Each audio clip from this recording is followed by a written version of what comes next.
Merci de suivre À la lumière de la parole, nouveau numéro, mesdames et messieurs. Nous sommes très heureux aujourd'hui de vous présenter ce nouveau numéro, encore une fois de plus. Aujourd'hui, nous allons parler d'une question très importante de la foi. La foi. La pratique de la foi. Et qu'est-ce qu'est la foi? Je reçois aujourd'hui, il n'est plus quelqu'un à présenter. Il nous fait honneur de revenir une deuxième fois. Lui, c'est Maître Christian Bosembe. Comment allez-vous? Salut. Salut Jules, ça va? En tout cas, merci d'être venu une fois de plus sur notre plateau. C'est toujours un plaisir. Avant de pouvoir commencer l'émission que nous avions fait l'autre fois, là, j'ai reçu beaucoup de coups de fil. Oui. Les gens m'ont appelé, ont tellement aimé. Et puis, particulièrement, il y a mon père qui m'avait demandé de vous féliciter. Oh, merci. Il m'a dit, en tout cas, j'ai admiré quand j'ai suivi cette émission. C'était très magnifique. Yeah. En tout cas, mais il m'avait demandé de vous saluer particulièrement. Merci beaucoup. Merci à papa, je le salue aussi. Très bien. Mesdames et messieurs, c'est comme je viens de le dire tout à l'heure, nous allons parler aujourd'hui avec Maître Christian Bosembe sur la pratique de la foi. Est-elle liée à Dieu ou à l'homme? Parce que beaucoup de gens aujourd'hui, on peut voir dans les églises, c'est comme s'ils liaient la foi carrément à eux, ou bien les autres, ramener les enfants des dieux à la parole des dieux. Alors, nous voulons apporter la lumière aux enfants des dieux afin que le monde, le peuple de Dieu comprenne.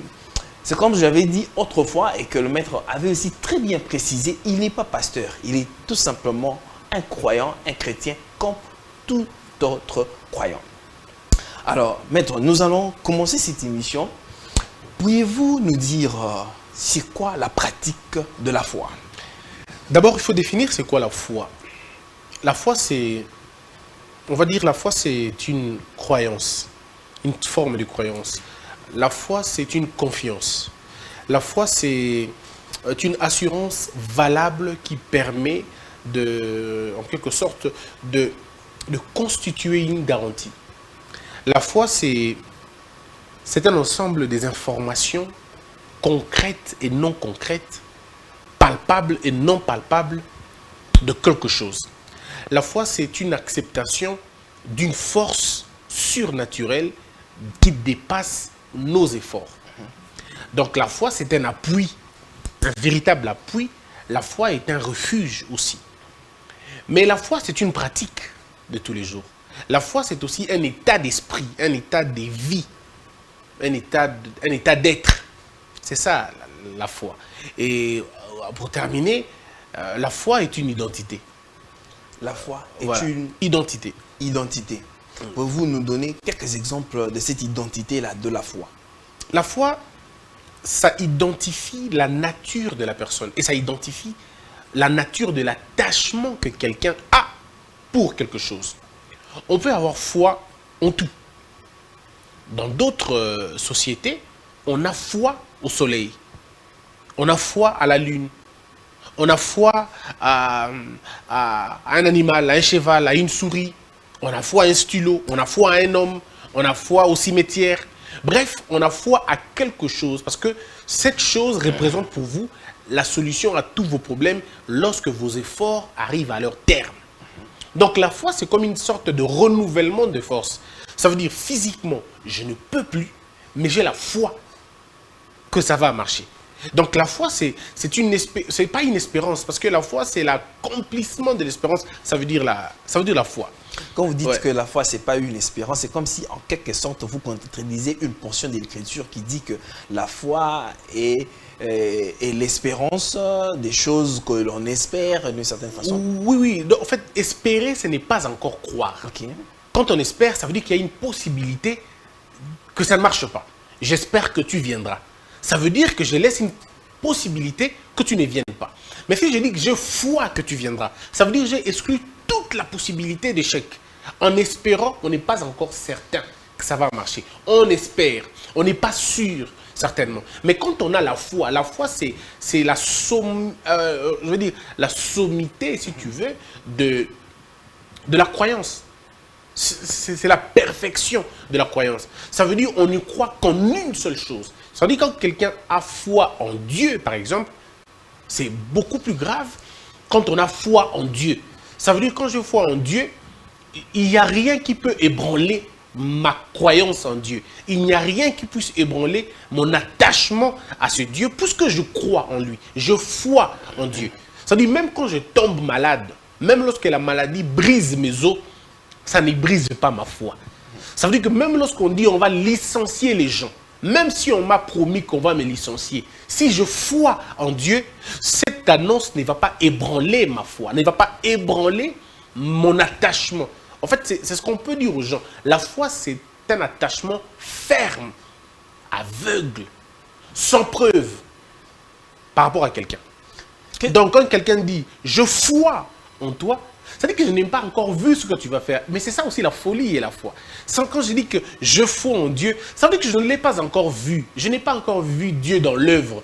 Mais je foi en lui. Pourquoi? Parce que la foi que j'ai en Dieu n'est pas par rapport à un petit Dieu. C'est par rapport à la grandeur de Dieu. Donc je foi à quelqu'un qui est plus grand que tout ce qui est sur terre. Et je foi en lui. Très bien. Alors, maître, quelle différence y a-t-il entre la foi et la télépathie? Bon, la télépathie, c'est une autre histoire. La télépathie, c'est le fait d'imaginer, ce sont des sensations, on va dire, j'ai pas envie de dire métaphysique, mais c'est plutôt, ça s'explique autrement. C'est dans deux cadrans totalement différents. C'est sentir la même chose, c'est voir la même chose, croire en la même chose. Ça n'a rien à voir avec la foi. La foi, c'est comme je dis, c'est cet attachement, c'est ce lien que je tisse avec Dieu, c'est cette capacité que j'ai de croire que Dieu va faire, même quand il n'a pas encore fait. Parce que la foi précède l'action. Mais aujourd'hui, dans nos églises, on nous prêche une foi qui vient après l'action. Non, la foi n'a pas besoin de preuve. Quand quelqu'un cherche la preuve à la foi, c'est qu'il n'a pas de foi. La foi, c'est une folie. C'est la folie d'espérer des choses qu'on n'a pas vues. C'est de dire, je crois que Dieu me guérira, alors qu'il ne m'a pas encore guéri. Alors que je suis encore malade, mais je crois, j'ai la foi que Dieu me délivrera. Vous savez, Paul et Silas se trouvent en prison, enchaînés. Mais ils ont la foi que Dieu va les délivrer de la situation.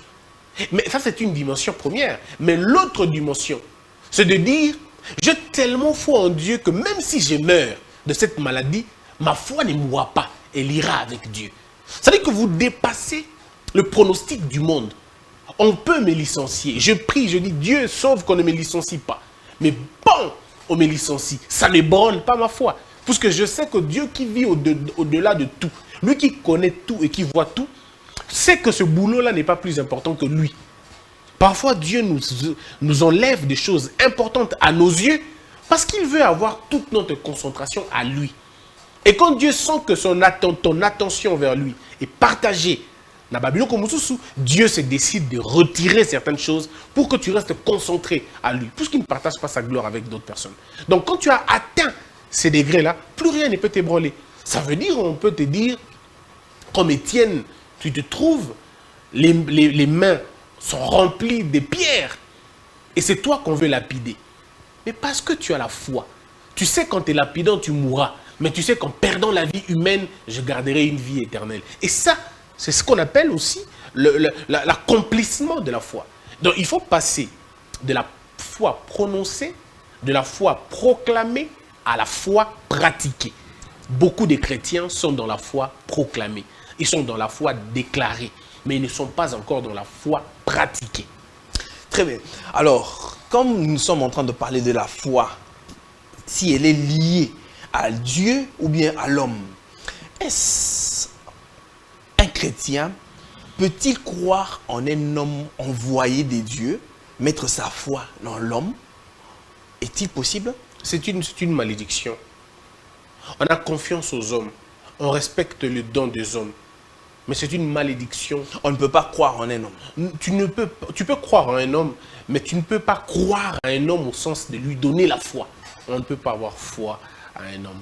Les hommes sont faciles, les hommes sont faibles, les hommes sont faillibles, les hommes sont, ils sont inutiles. Maudit soit celui qui se confie, cum fire, c'est fier à quelqu'un, c'est fier dans sa source C'est fides. C'est un peu comme la foi. C'est fier. C'est un peu comme la foi. C'est les fides. Ça veut dire une croyance absolue. Une croyance inévitable, inexplicable. Et ça, Dieu dit, c'est une malédiction. Puisque quand tu crois en quelque chose, tu adores cette chose. Le terme adoration, ça veut dire l'extrême concentration à quelque chose. Tu ne peux adorer, ça ne veut pas dire prier. C'est ce que les gens ne comprennent pas. Adorer, ça ne veut pas dire prier. Adorer, ça veut dire donner toute ton attention, toute ton affection, toute ta concentration à quelque chose. C'est ça, adorer. Maintenant, si toi, tu as la foi, tu as foi en quelqu'un, ça veut dire tu l'adores sans que tu le saches. Et Dieu n'aime pas partager sa gloire. Dieu veut être la principale source de ton inspiration et de ton attention. Ça veut dire que tu ne peux que le regarder et pas quelqu'un d'autre. Alors, c'est pourquoi le sens de la malédiction que Dieu accorde à ceux-là qui se confient aux hommes. Parce que quand tu te confies à un homme, l'homme est versatile, l'homme est méchant, l'homme est transhumant, l'homme est à la limite ridicule. Tu ne peux pas te confier à un homme puisque tous ceux qui se sont confiés aux hommes ont été déçus. Il n'y a qu'une personne qui n'est pas une personne, qui est Dieu, qui lui ne déçoit pas les gens. L'homme a des sentiments, l'homme a des émotions, l'homme a des regrets, l'homme a des reculs. Mais Dieu n'est pas dans tout ça. Il n'est pas un homme pour mentir. Il n'est pas le fils d'un homme pour mentir. Et quand tu as compris ces choses, tu ne tergiverses pas. Ça veut dire que tu crois aux hommes au second degré. Je crois en tes capacités. Je crois en ton amour. Je crois en toutes ces choses. Mais je n'ai pas de foi sur toi.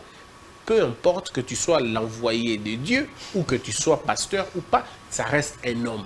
Ton pasteur est un homme, ton pasteur est une femme. Dans les cas d'une femme, c'est assez compliqué. Mais quand tu es un homme, c'est que il faut faire très attention. Peut-être que vous venez de le dire tout à l'heure là, qu'on ne peut pas mettre sa foi en l'homme, peut-être croire. Alors, c'est lui qui est malade, qui va auprès d'un homme parce que Dieu, on ne le voit pas. Dieu se manifeste seulement au travers des hommes. Alors, Dieu agit. On peut parler en quelque sorte de la réincarnation. Dieu se réincarne dans les hommes des dieux. Non, c'est pas vrai. Dieu ne se réincarne pas dans les hommes. Je dis en quelque sorte.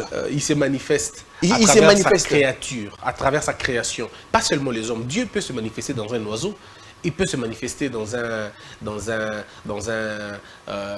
animal, il peut se manifester dans l'eau, il peut se manifester dans l'air. Dieu est multidimensionnel. Dieu il est souverain, il n'a pas que l'homme qui l'utilise. C'est ça, c'est le mensonge qu'on nous a finalement prêché. Dieu peut se manifester partout.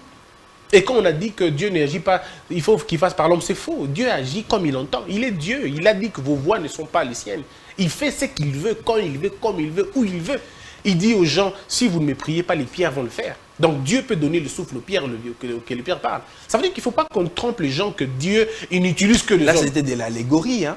Bien sûr. Mais cette allégorie, c'est une forme. C'est une allégorie qui a une image. Dieu n'utilise pas des propos bêtement, il utilise des propos qu'il sait. En fait, tout ce que je vais te dire, ça ne contredit pas ce que tu dis, mais seulement ça ouvre ce que tu dis. Dieu n'utilise pas que les hommes, il utilise tous les hommes, toute la création. Mais tu te rappelles qu'un prophète dans la Bible était nourri par un oiseau. Mais c'est Dieu qui utilisait cet oiseau pour aller le nourrir. Sinon, Dieu allait utiliser des saints qui étaient là-bas. Mais il utilise parfois des hommes des animaux, tout ça. Dieu utilise la création pour accomplir ça. Ici, on parle maintenant en matière de la guérison. Oui. Quelqu'un qui est malade, qu'on doit prier pour lui. En qui doit-il mettre sa foi? En Dieu. Certes, Dieu, on ne le voit pas. Il doit mettre sa foi ne le mettrait-il pas en la prière de l'homme des dieux qui lui impose des mains? C'est deux choses différentes, chers frères. D'abord, premièrement, la guérison physique n'est pas celle que Dieu veut forcément. Dieu veut la guérison des âmes. Il y a une place qui nous attend. Et cette place n'est pas compatible avec la chair humaine. Donc arrêtons de nous battre pour chercher la guérison physique. La guérison physique ne sert absolument à rien. Arrêtons de transformer nos églises en des hôpitaux. Les hôpitaux sont des hôpitaux, les églises sont des églises. Les hôpitaux trouvent des réponses au corps. Et les églises devraient trouver des réponses aux âmes. Mais la bonne église, on va en parler plus tard, mais en ce qui concerne la guérison de la chair, c'est la dernière des choses de Dieu. C'est le surplus, en fait. Ça n'a rien à voir avec Dieu. Les hommes qui sont guéris sur terre, il n'y a pas de fête au paradis. Un handicapé qui marche, ce n'est pas la fête au paradis. Un aveugle qui voit, ce n'est pas la fête au paradis. Un monsieur qui avait le sida qui est guéri, ce n'est pas la fête au paradis. Quelqu'un qui avait l'hépatite, ce n'est pas la fête au paradis. Mais la fête au paradis, c'est lorsque quelqu'un est converti, lorsqu'une âme a été sauvée. Donc, l'empressement qu'on devrait avoir n'est pas l'empressement de la guérison des corps. L'empressement qu'on devrait avoir, c'est la guérison des âmes. Se sauver les âmes. Malheureusement, on s'est concentré à sauver des chairs et des corps. Ça, même les féticheurs le font. Ça, même Satan le fait. Satan guérit aussi des gens. Satan guérit des gens. Nous avions des guérisseurs dans nos quartiers. On avait des guérisseurs dans nos villages qui guérissaient des maladies. Ils ne connaissaient pas Christ. Ils ne connaissaient même pas Dieu pour la plupart des cas. Mais ils sauvaient les malades. Donc le problème n'est pas là. Le problème, c'est la qualité des âmes que vous apportez. Mais même alors, si quelqu'un est malade, la Bible a répondu à cette question. En mon nom, vous allez guérir des malades. Les malades seront guéris en son nom. Ce n'est pas un pasteur qui prie et vous êtes guéris. C'est d'abord la volonté de Dieu, mais aussi le travail de cet instrument-là, qui est l'homme de Dieu. Vous ne devez pas focaliser votre esprit, sur votre concentration sur l'homme. Mais sans cet homme-là, Dieu ne peut pas agir. Dieu n'a que des mains, que vos mains à vous. Non, mais c'est justement ça qui n'est pas vrai. Dieu n'a pas que nos mains à nous. Comment Paul a été converti? Par la bouche d'un homme? Non. Dieu est apparu directement à Paul. En fait, il ne faudrait pas qu'on fasse l'amalgame. Je veux tout simplement qu'on le comprenne, que Dieu peut utiliser tous les moyens possibles pour te guérir. Il n'a pas besoin d'utiliser un homme. Il n'en a pas besoin. Il n'en a pas besoin. Mais il peut utiliser un homme parce qu'il veut le faire. Il veut le faire. C'est Dieu, il veut le faire. Mais ce n'est pas la volonté. C'est un système que Dieu ce n'est pas la volonté des hommes. Églises. Dieu a... Non. Voilà encore une chose. Dieu n'a pas établi un système où les hommes doivent prier pour les autres pour qu'ils soient guéris. Ce n'est pas le système que Dieu a fondamentalement institué. Dieu a dit à tout celui qui croit en lui qu'il obtienne la guérison. Point. Il a dit, je suis la vie, je suis le chemin et je suis la vérité. C'est tout. Il n'a pas dit que passer par tel, il sera la vie, il sera la vérité. Non. Christ est le seul intermédiaire entre nous et Dieu. Point. Il n'y a point d'autre intermédiaire entre nous et Christ. Il n'y a pas d'intermédiaire. Il se tient à la porte de ton cœur. Il frappe. Tu l'ouvres, il entre. Mon cher frère, le mensonge, ce que l'instrument veut prendre la place du chanteur. Et c'est là le plus grand problème. Ici, c'est que la créature veut prendre la place du créateur. Et c'est très dangereux. C'est très dangereux. Figurez-vous que vous donnez l'argent, figurez-vous que vous donnez l'argent à un monsieur pour aller sauver les gens, par exemple, en Ngaba. Et vous apprenez que ce monsieur qui est en Ngaba, il ne vous cite pas, il ne vous parle pas. Il attire toute l'attention à lui, parce que c'est lui qui apporte la nourriture. Mais il apporte la nourriture que vous avez donnée. C'est ça le rôle. Nous sommes dans une phase de, on va dire, le détournement de la gloire de Dieu. Les hommes sont tellement devenus avares, ils sont tellement devenus cupides, ils sont tellement devenus orgueilleux qu'ils veulent prendre la place de Dieu. Ou à la limite, ils veulent partager la gloire avec Dieu. Donc, quand on remerciera Dieu, qu'on le remercie aussi. Non, Dieu n'est pas dedans dans ces choses-là. C'est Dieu qui guérit. Les hommes ne sont que des instruments. Est-ce que toi, quand tu vas puiser de l'eau à la source, tu remercies les gobelets qui t'ont servi de boire de l'eau? Sans ce gobelet-là, tu ne boirais pas de l'eau. Tu allais utiliser tes mains. Est-ce que quand tu prends le main à la source, tu remercies tes mains? Tu ne le remercies pas. Tu crois en l'eau que tu as pris dans la source. Et c'est comme ça avec Dieu. Quand un serviteur de Dieu prie pour toi et que tu guéris, le remerciement total doit aller à Dieu. Tu dois être reconnaissant à Dieu. Mais maintenant, l'homme qui t'a servi d'être guéri, l'homme par qui Dieu est passé, mais il mérite double honneur, c'est déjà suffisant. Pourquoi ils veulent plus? Pourquoi ils veulent tout gagner? Laissez Dieu respirer, laissez Dieu sa place. Qu'est-ce qui se passe avec les gens? Ils veulent avoir la place de Dieu, pourquoi? Ne soyez pas ceux qui en veulent. Ne louez pas la place de Dieu. Satan a été précipité sur terre à cause de ça. Pourquoi voulez-vous avoir l'honneur de Dieu? J'ai même entendu des gens dire Ngam Nabi Kisaka. Depuis quand Bixaka? Aucun homme ne guérit un homme sur terre, aucun. Ça n'existe pas. Ce sont les puissances qui sont dans ces hommes qui guérissent les gens. Et c'est heureux quand c'est une puissance qui vient de Dieu. Ça te guérit, et bien, c'est bon, c'est bon. Mais ce n'est pas la conversion. La véritable guérison, c'est la guérison de l'âme. Quand ton âme est malade, ça veut dire que ton âme est haineuse. Haineuse. Ton âme est menteuse. Ton âme est remplie du mensonge, du mépris, de la jalousie, de l'impudicité, de l'infidélité. Ton âme est remplie de toutes ces choses-là. Tu es malade. Alors cherche d'abord la guérison de ton âme. Par un vrai salut. Cherche d'abord la guérison de ton âme. Et l'église devrait en principe être un hôpital des âmes. Où les âmes les plus perdues viennent trouver du réconfort. Mais si nous transformons, en fait, nous détournons le regard à la chose sacrée pour des histoires puériles et matérielles, c'est très compliqué. La guérison physique, c'est du matériel, mon cher. C'est éphémère.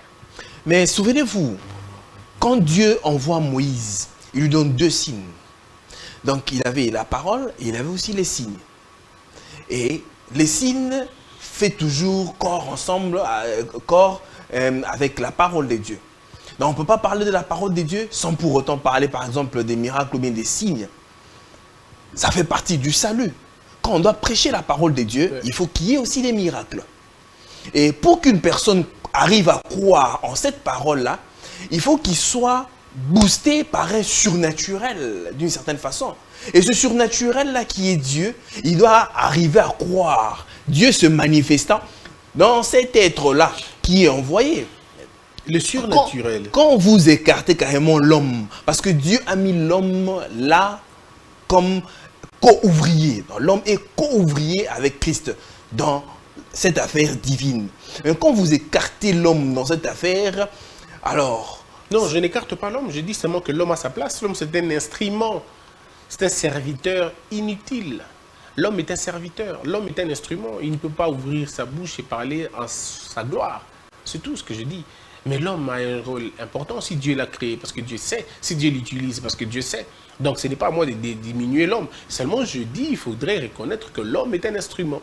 Et s'il est instrument, c'est qu'il y a une intelligence derrière cet instrument-là. Alors la gloire, la gloire, le remerciement, la reconnaissance ne doivent pas venir à l'instrument, mais plutôt à l'intelligence derrière. C'est comme ça, vous n'allez pas dire que le micro il est bon, le micro il est fort. Non, c'est ma voix qui fait bien les choses. C'est ma voix. Mais j'ai utilisé un instrument pour performer ma voix, pour matérialiser ma voix. Mais c'est ma voix, sans ma voix, il n'y a pas de micro. Sans ma voix, le micro ne parle pas. Donc ici, nous avons célébré, malheureusement, le monde a célébré la créature et le monde n'a pas célébré les créateurs. Le monde a célébré le mandataire, mais le monde a oublié de célébrer. C'est lui qui donne ce mandat-là. Et c'est ça qui est malheureux. Mais ça, c'est l'œuvre du diable, malheureusement. C'est le diable qui veut détourner le regard des enfants de Dieu à des choses inutiles, à des choses puériles. Parce que vous parlez du surnaturel et vous dites que le miracle y est attaché. Je vais bien, cher frère, mais parlons-en. C'est quoi le vrai surnaturel? C'est l'abandon du péché, mon frère. Ce n'est pas facile d'abandonner le péché. Ce n'est pas facile d'arrêter de mentir.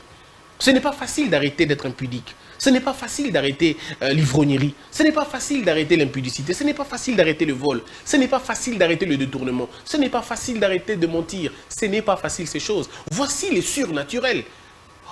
Malheureusement, nous avons transformé les choses maintenant. Le vrai surnaturel, c'est celui qui était dans la boue et qui devient maintenant quelqu'un de glorieux. Le surnaturel, c'est ce que Paul a dit. Tout ce qui était pour moi comme un gain, je le vois aujourd'hui comme de la boue. C'est cette transformation-là, ce renouvellement de l'intelligence. C'est ça le vrai surnaturel. Le vrai surnaturel n'est pas que quelqu'un qui ne voyait pas qui voit. Ça, c'est pas le surnaturel, puisque le diable peut le faire. Le surnaturel, c'est ce que le diable ne peut pas faire. Et le diable ne peut pas convertir un homme. Le diable détruit un homme. Le diable ne peut pas changer la nature du cœur méchant des gens pour le faire devenir quelqu'un de bien. Le diable ne transforme pas un impudique à un homme pieux. Le diable ne connaît pas le chemin de la sanctification. Il ne le connaît pas. Voici les surnaturels. Donc, les surnaturels, ce n'est pas le fait de guérir la peau de quelqu'un. Non. Le surnaturel, c'est la transformation des âmes, chers frères. Mais on s'est perdu. C'est ça le problème, on s'est perdu. Il y a des gens qui ne partagent pas. Il y a des gens qui ont du mal à partager, à kabarater. Mouté mamabé. Mais la véritable transformation, le vrai miracle, c'est ramener cette personne à la raison. Et ça, le diable ne peut pas faire. Le diable peut te donner à manger, le diable peut te donner des enfants, le diable peut te donner du voyage en Europe, le diable peut te donner des jumeaux, Le diable peut te donner un travail. Le diable peut tout te donner sur terre. Mais le diable ne te donnera jamais un cœur pur. Le diable ne te donnera jamais une patience. Le diable ne te donnera jamais la compréhension, la tolérance. Le diable ne pourra jamais produire le fruit de l'esprit. Ça, il n'y a que Dieu seul qui sait le faire. Et on doit glorifier Dieu pour ce que seul lui peut faire. Si tu commences à remercier Dieu pour ce que le diable peut faire, alors ton Dieu est un farceur. Mais le véritable Dieu est celui qui donne ce que le diable ne peut pas donner. Le diable peut te donner l'argent, Dieu te donnera la paix. Le diable peut te donner les médicaments, il n'y a que Dieu qui te donnera la guérison. Le diable peut te donner les enfants, il n'y a que Dieu qui te donnera la tranquillité des enfants convertis. Le diable peut te donner un mariage, il n'y a que Dieu qui te donnera la paix et la quiétude et un bon mari et une bonne femme. Le diable peut te donner une femme, mais Dieu te donnera une bonne femme.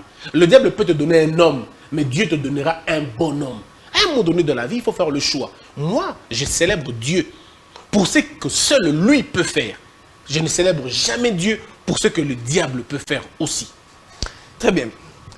Maître, quelle est votre lecture de fait de ce qui se passe aujourd'hui dans l'Église où les hommes de Dieu, carrément, amènent leurs fidèles à croire plutôt en la personne qu'ils sont que plutôt à croire en la parole de Dieu exprimée pour peut-être en cette période ici? Deux choses. Socrate dit, l'homme fait le mal parce qu'il ne connaît pas le bien. Le jour où il le connaîtra, il le fera nécessairement. La Bible dit, mon peuple périt faute de connaissance. Donc, mon peuple périt parce qu'il ne connaît pas. Et un autre passage de la Bible dit, vous connaîtrez la vérité et elle vous rendra libre. Ça veut dire, si vous ne connaissez pas la vérité, il n'y a pas de possible liberté. Vous connaissez la vérité et vous êtes libre. Donc la vérité d'abord, avant la liberté. Beaucoup de fidèles dans les églises sont des clients des églises.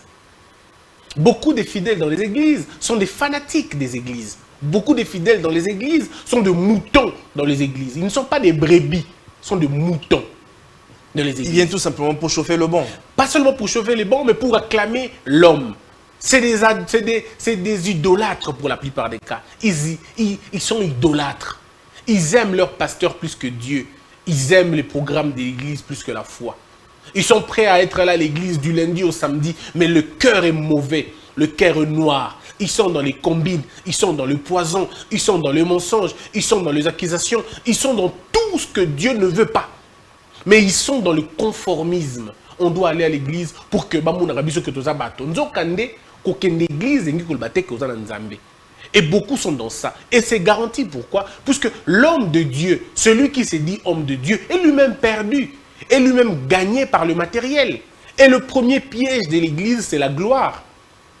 Le premier piège de l'église, c'est la gloire. Les hommes veulent la gloire.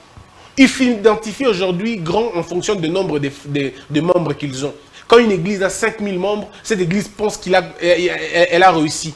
Mais la foule n'est pas la plus importante. Christ a refoulé la foule, a demandé à la foule de rentrer. Mais on est tellement perdu. Les hommes de Dieu veulent ces choses-là. Et ils se laissent emporter. Ils se laissent,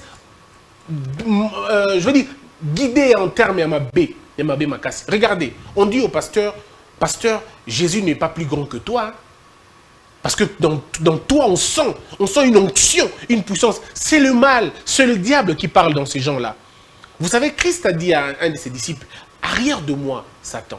Arrière de moi, Satan. Christ a vu Satan dans un de ses disciples. Comment ça? Quelqu'un qui suit Christ depuis longtemps. N'avait-il pas changé de comportement? Mais Christ a vu le diable en lui. Et c'est comme ça avec beaucoup d'églises. Dans plusieurs églises. C'est comme ça, malheureusement. Ces pasteurs ont été gagnés par le monde. Ils sont gagnés par l'argent. Ils sont gagnés par la gloire. Ils sont gagnés par l'honneur. Lorsque vous êtes gagné par ces trois choses, c'est fini. Vous êtes gagné par le monde, puisque le monde est dirigé par ces trois choses. Le monde est dirigé par le pouvoir, le monde est dirigé par la femme ou le sexe, et puis le monde est dirigé par l'argent. Si vous arrivez à vaincre la pression de l'argent, vous avez vaincu un pilier important du monde. Si vous arrivez à gagner le pouvoir le pouvoir du monde, c'est que vous avez gagné quelque chose de formidable. Et si vous arrivez à vaincre le sexe, vous avez gagné beaucoup de choses. Plusieurs pasteurs sont encore dans ces pièges-là. Ce sont les 3 armes fatales que le monde utilise. Et si vous êtes dans une de ces 3 choses, il est difficile pour vous de suivre Christ convenablement. Votre marche sera lente. Vous irez vers Christ, c'est vrai, mais votre marche sera extrêmement lente. Vous devez vaincre la passion de la chair. Vous devez faire tuer la chair qui est en vous. Au point que lorsque quelqu'un dit que vous êtes plus que Christ, vous devez vous déchirer les vêtements, comme on l'a fait dans la Bible. Déchirer les vêtements. Montrer votre désapprobation. Mais tous ces pasteurs sont dans la recherche de noms. Archibishop, archipopa, archicalé, Daddy, c'est de la bêtise. Ils sont dans tout ça. Daddy, ça veut dire c'est mon tata. Benga tata olingata. Regarde, tata olingata. Tata, c'est dans notre langue aussi. Comme c'est en anglais, il ne voudra pas. Appelle ton daddy Baba. Il ne voudra pas. Mais il veut daddy parce que ça sonne anglais. Voyez-vous un peu? Donc c'est le niveau le plus bas des hommes. Appelle ton pasteur frère. Il va dire que tu lui as manqué du respect. Tu ne l'apprécies pas. Non, ça n'a rien à voir. Ça n'a rien à voir. Le problème, c'est que les gens ne veulent pas se diminuer et laisser Christ parler à travers eux. Nous voulons des serviteurs qui s'effacent et laissent Christ. L'Église doit être christocentrique. Ça veut dire, le seul nom qui doit être cité à l'Église, c'est le Christ. Montrez aux gens Christ. Ne montrez pas aux gens les hommes. Ne montrez pas aux gens votre puissance. Dans ma église, c'est combien belé. Ma histoire est combien belé. J'ai béni tel, j'ai guéri tel. Tu n'as pas guéri, mon frère. C'est Dieu qui t'a utilisé. Sois reconnaissant. Et si nous n'arrivons pas à comprendre ces choses, ça va être extrêmement, extrêmement dangereux. Mais la foi en Christ est-elle liée à l'Église ou tout simplement à Christ directement? Je m'explique. Est-ce qu'on peut croire en Dieu tout simplement le fait d'être à l'église, ou on peut aussi croire en Dieu en étant en dehors de l'église? D'abord, il faut dire une chose. Il y a un détournement de la pensée de Dieu. Dieu n'a pas institué l'église pour qu'elle soit un rassemblement des hommes pour qu'ils parlent de ce qu'ils pensent. Non. Dieu a institué l'église pour que les hommes partagent sa foi, partagent sa parole, partagent son amour pour eux et ses commandements. Point. Mais tout ce que vous faites après, c'est vos histoires, ce sont des arrangements personnels. Mais vous n'êtes pas concentrés, malheureusement, dans la parole de Dieu. Ils sont concentrés à autre chose. C'est la recherche de la prospérité, de mariage, ainsi de suite. On est dans ça. Les églises deviennent des ONG. On est dans ça. Mais on est sorti de la logique véritable de Dieu. Voici ce que c'est l'église. Ça veut dire un ensemble de personnes appelées, si tu veux, retirées. Ça veut dire l'église est une retraite. Ce lieu-là, c'est une retraite. De qui? Des hommes que Dieu a appelés pour résoudre quel problème? Le problème de la société. L'église, c'est comme le Sénat. C'est un endroit où des personnes appelées pour connaître et étudier, comprendre le problème du monde. Mais surtout, être à l'écoute de Dieu. C'est ça. Ils se rapprochent un peu de Dieu pour écouter Dieu. Ce que Dieu dit au sujet du peuple. Et eux, ils prennent ce que Dieu dit au sujet du peuple, ils le partagent avec le peuple. En réalité, ce n'est pas un endroit où on doit citer le nom de Satan. C'est presque blasphématoire que de citer Satan tous les jours à l'église. C'est presque blasphématoire. On dirait qu'on fait l'apologie de Satan. Mais vous faites l'apologie de Satan, sans le savoir. Non, vous faites l'apologie de Satan. C'est un peu comme ici, on fait l'apologie du Rwanda, un peu là, on fait l'apologie de Satan. Nous ne sommes pas dedans. Nous devons rester concentrés sur la parole de Dieu. Mais la parole de Dieu, c'est quoi? Mais c'est l'amour que tu as pour la veuve. C'est l'amour que tu as pour ton frère. Tu ne peux pas dire que tu as la parole de Dieu en toi, alors que tu as une haine contre un frère. Tu ne parles pas à une sœur. Tu es un avorteur. Tu ne dis pas que tu as la parole de Dieu quand tu n'as que des pensées noires dans ta tête. C'est pas possible d'être un enfant de Dieu dans ces conditions-là. Ce n'est pas possible de croire en Dieu en ces conditions-là. Tu ne peux pas croire en Dieu alors que tu es un méchant. Tu es faux. Tu n'es pas vrai. Tu joues un rôle. La journée, on voit que tu es une sainte femme, mais alors que tu n'es pas une sainte femme. Combien de femmes marchent avec des longues jupes? Tu crois que c'est une fille sérieuse alors qu'à l'intérieur c'est un... excusez-moi. Tombeau blanchi. Mais je te dis, tombeau c'est même bien quoi. C'est de la pourriture. Mais elles te donnent l'impression. Et puis elles vont chanter à l'église. Ah ouais. Et puis, elles ferment les yeux. Elles invoquent quoi? Elles invoquent quoi? C'est du théâtre que nous voyons dans les églises. Du théâtre. De frères en Christ qui prient mais qui ne se parlent pas. De frères en Christ qui lèvent les mains alors qu'on les a envoyés hier à mettre du poison dans le verre de notre pasteur. Alors dites-moi comment on fait? Comment faites-vous pour être enfant de Dieu si vous ne partagez rien de Dieu? Vous avez de la haine quand les autres évoluent. Comment faites-vous pour être enfant de Dieu? Un enfant de Dieu n'a pas de haine quand l'autre évolue. Un enfant de Dieu ne ment pas, il fait un effort de ne pas mentir. Mais combien d'entre nous, nous calomnions les autres? Nous attendons que les autres tombent. Un enfant de Dieu, quand un autre enfant de Dieu tombe, il compatit. Il ne publie pas les photos. Il ne fait pas le relais. Mais combien d'enfants de Dieu partagent les films pornographiques, partagent les sextapes des gens? Ils se disent enfants de Dieu. Toi, tu es enfant de Dieu. Tu partages le sextape de quelqu'un et tu appelles même une soeur pour dire « Omoni, à quoi ?» Tu as quelle gloire quand un enfant de Dieu tombe? Aucun enfant de Dieu ne peut partager la vidéo d'un pasteur. Aucun enfant de Dieu ne peut le faire. Si celui qui le fait n'est pas un enfant de Dieu, c'est un enfant de quelqu'un d'autre. C'est pas un enfant de Dieu. Est-ce que l'accomplissement de la parole de Dieu, où Jésus a dit, peut-être quand le Fils de Dieu reviendra dans les derniers temps, que la foi du plus grand nombre se refroidira, c'est pas ce que nous sommes en train de vivre aujourd'hui là sur la terre? Non, on n'est pas encore à la fin du monde. C'est pas la fin du monde. À la fin des temps. On ne sait pas même la fin des temps. Nous sommes simplement en train de vivre une dépravation, tout simplement. Le message, le vrai message du Christ, le vrai message de Dieu a été mis de côté. On est maintenant dans un message commercial et économique. Les pasteurs sont comme des politiciens aujourd'hui. Ils font de la politique au lieu de faire l'église. Ils font de la politique. Ils ont leur part. Mais attendez, est-ce que vous avez vu le scandale qu'il y a eu avec l'histoire de message de pasteur Lufoko et les autres pour ne parler que de ça? Vous avez vu autant de haine? Autant de haine, mais on croirait des musiciens qui parlent. On croirait des païens. Aucun amour, même dans le traitement, aucun amour. Si Christ traite même le diable avec respect, comment toi tu vas traiter ton semblable comme si c'était une racaille? Non. C'est ça le mal avec nous. On n'a pas de cœur, il n'y a pas d'amour, on ne s'aime pas. Quand tu parles en mal de quelqu'un, c'est pour gagner quoi? Alors que tu dis que tu es un enfant de Dieu. La Bible à la main, préservatif dans la poche. Bible en main, mensonge dans la bouche. La même bouche qui prie, la même bouche qui raconte des bêtises, la même bouche qui détruit. C'est la même bouche qui prie. Non, il y a un problème. En fait, le problème, c'est les églises. Devraient prêcher la parole de Dieu, la rédemption, le prix du rachat. On fait des blagues parce qu'on ne connaît pas le prix du rachat. On fait des blagues parce qu'on ne connaît pas le sang qui a coulé sur la montagne de Golgotha. Si on nous parle du prix du rachat, du prix du sang qui a versé sur la montagne, beaucoup de gens vont changer les choses. Beaucoup de gens ne seront pas ce qu'ils sont aujourd'hui.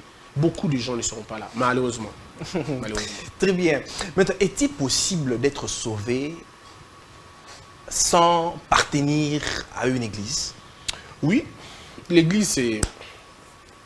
L'église au sens du monde aujourd'hui, c'est de la pourriture. Et que dit cette portion d'écriture qui dit « La foi vient de ce que l'on entend ». Ce que l'on entend vient de la parole de Dieu. Ce que l'on entend, c'est la parole de Dieu. Oui, la parole de Dieu ne sort pas dans le vide comme ça. Oui, mais ce qui se passe dans vos églises, il n'y a pas de parole de Dieu là-bas.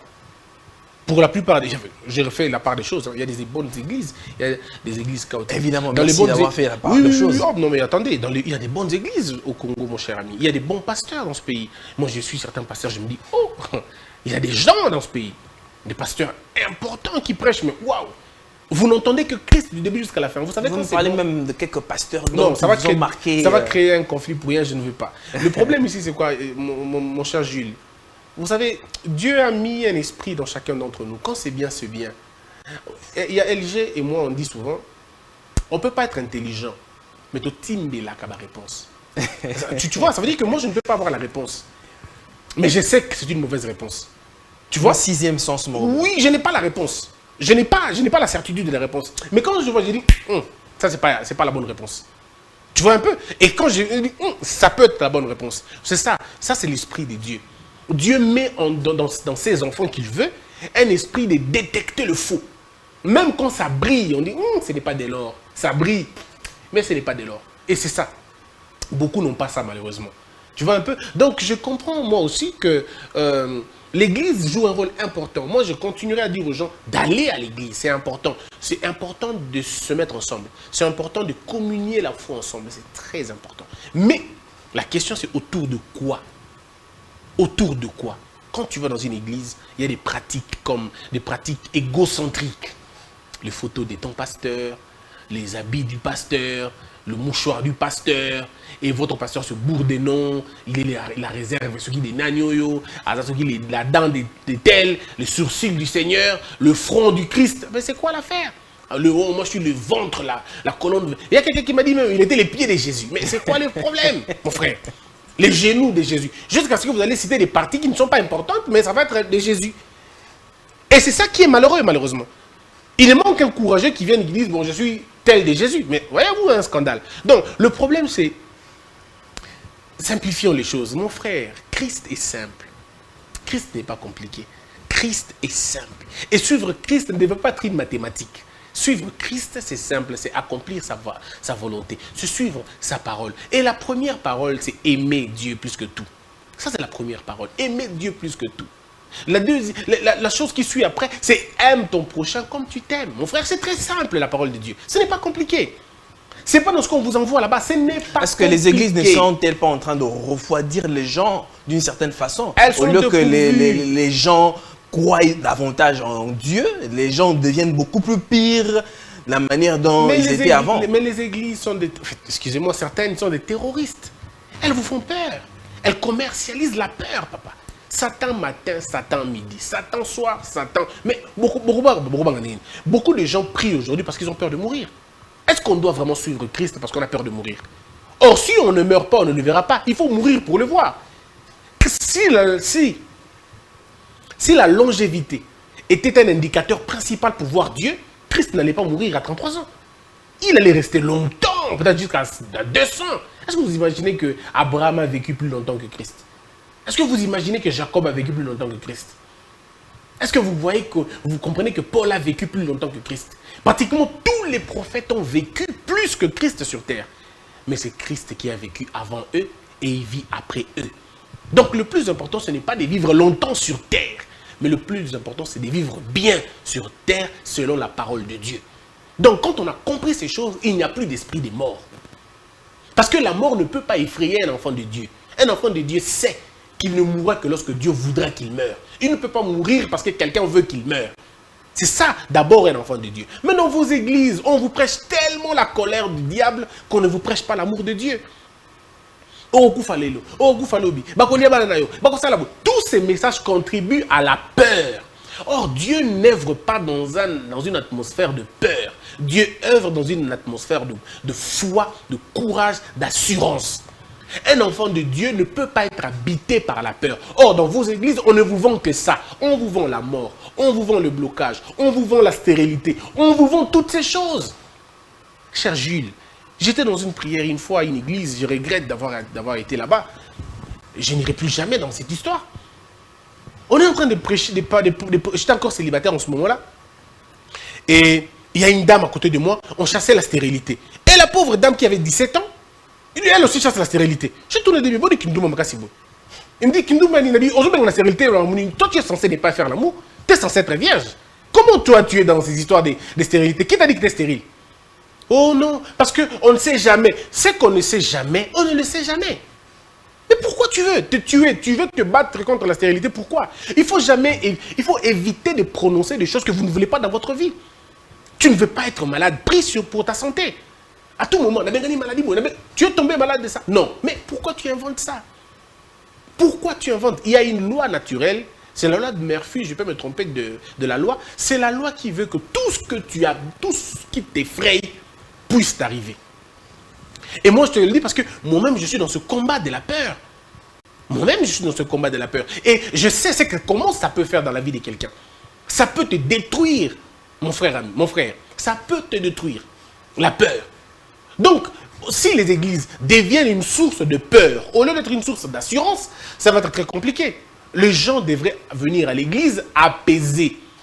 Mais pas venir à l'église pour être des guerriers, papa. Maintenant, comment l'église aura Babitumba? Akoti mangengenge abimi. Tous les ngomba et Kinshasa ayebi. Ozo lukanini mutaboma Jésus ba yebana déjà. Tu cherches quoi là-bas?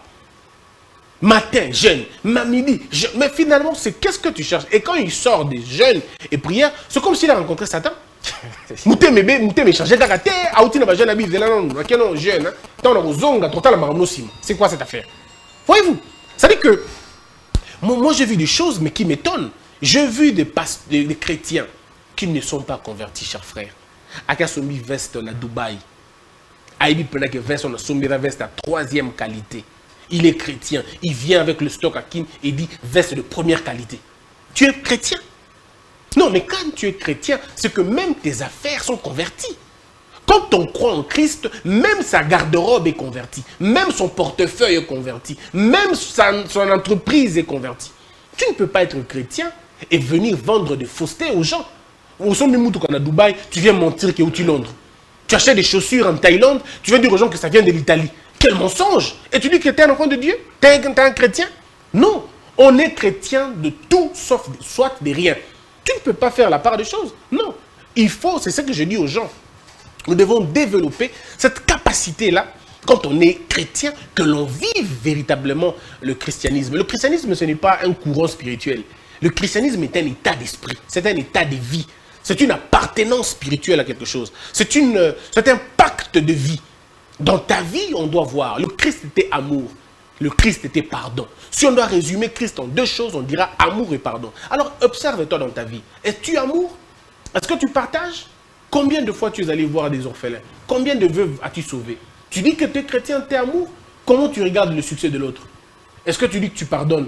À quelle hauteur tu peux pardonner? Jusqu'où tu peux pardonner? Alors, si tu n'as pas encore répondu à ces questions-là, ce n'est pas ça. Donc, voilà l'Église, le message que l'Église devrait finalement apporter. Mais malheureusement, l'Église est dans autre chose. Et c'est ce qui est malheureux. Très bien. Alors, nous allons chuter déjà de cette émission. Okay. Alors, maître, disons que carrément l'Église s'est écartée de sa vocation divine. Carrément l'Église de ceux-là, une frange des églises qui ne sont pas en fait dans la vérité, qui sont en train d'écarter les enfants de Dieu de la voie. La bonne Église ne s'est jamais écartée. La bonne Église est restée là où Christ voulait qu'elle soit. Dans la bonne Église, c'est le nom du Christ qui est cité plus que tout. Dans la bonne Église, c'est les âmes qui sont le plus prioritaires. Dans la bonne Église, c'est la pratique de la foi, c'est l'enseignement. La bonne Église ne fait pas la motivation et le coaching, comme je vois dans beaucoup de pasteurs ici. L'Église n'est pas un centre du développement personnel. Non. Oh, atelier. L'Église n'est pas un atelier. L'Église est un sanctuaire. C'est là où les gens viennent pour être transformés. C'est là où les gens viennent pour être modélés. Mais qu'est-ce qu'on en a fait aujourd'hui? Les pasteurs sont devenus des coachs et des motivateurs. Non. La parole de Dieu n'a pas besoin de te motiver. La parole de Dieu t'enseigne, te forme. C'est dans la formation que tu as la motivation. C'est dans la formation, c'est dans l'enseignement que tu puises ta motivation. Vous savez, les gens sont fatigués parce qu'à un moment donné, on se fatigue à la hauteur de notre connaissance, de notre enseignement. Si notre enseignement est peu, notre connaissance, notre foi sera peu aussi. Mais les endurants, les hommes endurants, sont endurants en fonction de la profondeur de leurs racines. Et la racine, c'est l'enseignement. Arrêtez-nous avec vos histoires de bricolage. Arrêtez-nous avec vos histoires de coaching. Si quelqu'un a besoin de suivre des motivateurs, il peut le suivre. Vous, les pasteurs, concentrez-vous à l'enseignement, à la formation. Laissez le coaching, laissez la motivation aux motivateurs et aux coachs. Il y a un travail pour eux, c'est la motivation et le coach. Les pasteurs, leur rôle à l'église, c'est l'enseignement. Et l'enseignement, c'est la prise en compte de la parole de Dieu. On ne peut pas rester dans ma soeur, Dieu a dit, la femme. Non, c'est pas ça. Comme je le vois dans le TikTok, tout ça. Non. D'abord, un homme de Dieu, qu'est-ce que tu fais dans cet embrouille? Le TikTok, je n'ai pas un problème avec ça. Mais qu'est-ce que tu fais dans le coaching? Qu'est-ce que tu fais dans la motivation? Tu peux le faire quelquefois. Mais l'enseignement, c'est le plus important. Enseigne les enfants de Dieu. Forme les enfants de Dieu. La mission, c'est que allez, faites de toutes les nations mes disciples. Ah, j'aime cette phrase qui résume tout. Est-ce qu'on a dit faites de toutes les nations vos disciples? Non. Faites de toutes les nations mes disciples. Ça veut dire allez partout dans le monde. Canaliser l'attention. Orienter la concentration des gens vers moi, la pierre angulaire. vers moi le salut. Puisqu'il n'y a pas de salut dans un autre nom, en dehors du nom du Christ. Cher Jules, qu'on ne te trompe pas. Il n'y a pas de salut en dehors du Christ. Ça n'existe pas. Tout homme qui est né d'une femme, grandit, n'a pas le salut. Et il n'en sait absolument rien. Le salut n'est que dans le nom souverain du Christ. Point. Point. Maître, vous êtes chrétien. Alors, très chrétien. Vous êtes très chrétien. Extrêmement. On dirait même à plus de 1000%. À l'infini. Chrétien, vraiment. Alors, maître, sur quoi est basée votre foi et qu'est-ce que vous faites pour garder votre foi en Christ, que ça soit maintenu? Christ. C'est Christ. Ma foi, elle est basée sur Christ. Il est basé sur Christ. Alors, comment faites-vous pour maintenir votre foi? À ne pas branler d'une certaine façon, à ne pas perdre votre foi. Quand ça fait mal, je reviens à ses pieds. Je dis, Seigneur, je suis fatigué. Je suis envahi par la peur. Je suis terrorisé. Équipe-moi davantage. Équipe-moi davantage. Et le Seigneur m'écoute toujours et il m'équipe. Je reviens toujours à lui. Quand je suis perdu, je reviens toujours à lui. Je n'ai qu'un seul numéro que je compose quand j'ai mal. C'est le numéro du Christ. Je ne vois pas d'abord un homme. Quand j'ai mal, quand j'ai des problèmes, quand je suis attaqué, quand je suis perdu, quand je suis malade, quand je suis dans le noir, il est à bout. Et quand je suis dans le noir, il est ma lumière. Quand je suis au bout, il est mon début. Quand je suis fatigué, il est ma force. Quand j'ai soif, il est mon eau. Quand je suis faible, il est ma force. Quand j'ai faim, il est mon pain. Quand je ne sais pas marcher, il est mes pieds. Quand je n'ai personne à qui parler, il est mon écoute, il m'écoute. Quand je n'ai personne pour me prendre dans ses bras, c'est lui qui me prend dans ses bras. Il n'y a pas de beauté, de bonté que de vivre dans Christ. Il n'y a pas mieux que ça. Même quand je pêche, sa miséricorde me couvre. Même quand je ne suis pas en mesure d'arrêter un péché, mes genoux ne s'arrêtent pas pour autant. Je prie en levant mes mains qui sont remplies de sang, en disant, Père, sanctifie-moi et donne-moi la force de ne plus tomber dans ce péché. Même si je tombe, autant de fois que je tomberai, autant de fois que je serai toujours en train de dire, je suis disponible, tu peux toujours m'utiliser. Parce que je sais que Dieu n'est pas intimidé par le péché que nous faisons, il est plutôt compatissant par le cœur que nous lui montrons. Très bien. Alors nous allons terminer par ceci. Alors maître, la foi est-elle liée à Dieu ou à l'homme? Qu'est-ce que vous pouvez dire au peuple de Dieu qui vous suit en ce moment? Qu'est-ce qu'ils peuvent retenir de ce sujet si particulier et intéressant? Il a dit, je suis le chemin, la vie et la vérité. Au début, il a dit ça. Quand il a commencé son œuvre, il y a eu au ciel, les ciels s'étaient ouverts pour dire, écoutez-le, je l'ai envoyé, écoutez-le. Et puis lui, il dit, je suis la vie, la vérité et le chemin. Quand tu es perdu, il est ton chemin. Quand tu te trouves dans le faux, il est la vérité. Et quand tu te trouves en train de mourir, il est ta vie. Mais quand il part, il dit quelque chose de formidable. Tout est accompli. Ça veut dire tout est fini. Après moi, il n'y a plus rien qui va se faire. Tout est fini. J'ai fait pour le passé, j'ai fait pour le présent et j'ai fait pour l'avenir. Et c'est tout. Donc en dehors du Christ, vous êtes perdus. Il n'y a personne qui viendra nous prêcher en dehors de ce que Christ a déjà dit. Puisqu'il a dit à la croix, tout est accompli. Ça veut dire tout est fini. Après moi, il n'y a plus rien. Alors comment je vais aller loin, comment je vais aller en dehors de lui? La véritable foi doit se reposer sur Christ. La véritable foi, elle est puisée dans Christ. Christ, c'est notre racine, c'est notre vie, c'est notre force, c'est notre plus grande dimension, c'est notre identité. Très bien.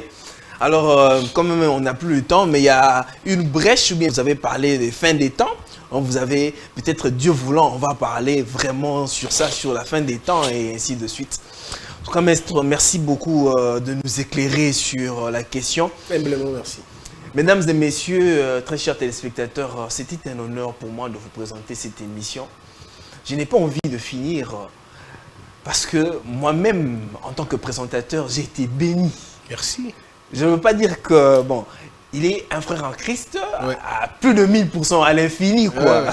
Monsieur frère. Bon, il n'est pas pasteur. Non, hein. non. Pour ceux qui disent maître est pasteur, il est chrétien comme aucune envie d'être pasteur. Très bien. Aucune. Mesdames et messieurs, moi, je vous dis merci. Alors, je vous demanderai tout simplement au peuple de Dieu, préparez-vous, car Jésus revient bientôt. On se retrouve très prochainement et que Dieu vous bénisse.